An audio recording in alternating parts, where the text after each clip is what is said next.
Well, it's pretty overwhelming. I guess what you're impressed with, though, is the resilience of the people that had lost their homes. They were just happy to be alive. And in Pleasant Grove, there were, last night at 8 o'clock, there were still 2 children that had really been ripped from their parents' arms and hadn't been recovered.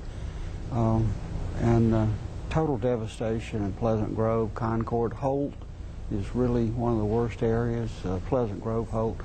But you know, you're talking Pell City. It's across the board. It's really so widespread. I tell you, the people that are giving tremendous assistance, and that's the local police departments, the Red Cross, churches. Time after time I heard from people, where are you staying tonight? I'm with a church member.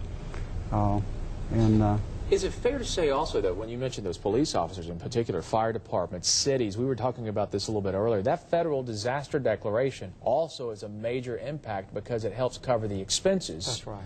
Of what cities and counties are having to pay right now. Well, in fact, that's what people, they say, well, you know, what can the federal government do? They're going to reimburse locals. And it is the local, you know, the fire department in Pleasant Grove.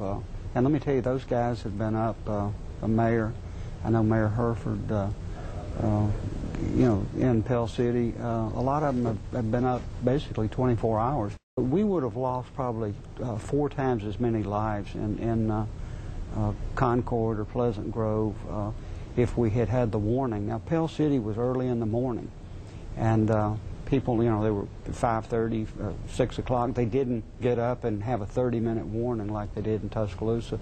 But the TV stations and the radio stations can be credited with, we would have probably lost 1,000 citizens, our neighbors and our friends.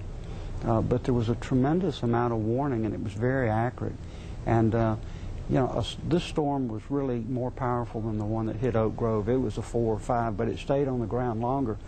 But the warning were there, and people heeded it. A lot of people left those communities 20 or 30 minutes before and drove into other communities. Representative Spencer Bachus, Representative Terry Sewell by phone, thank you both for talking with us today as we get ready for the President's visit a little bit later on today.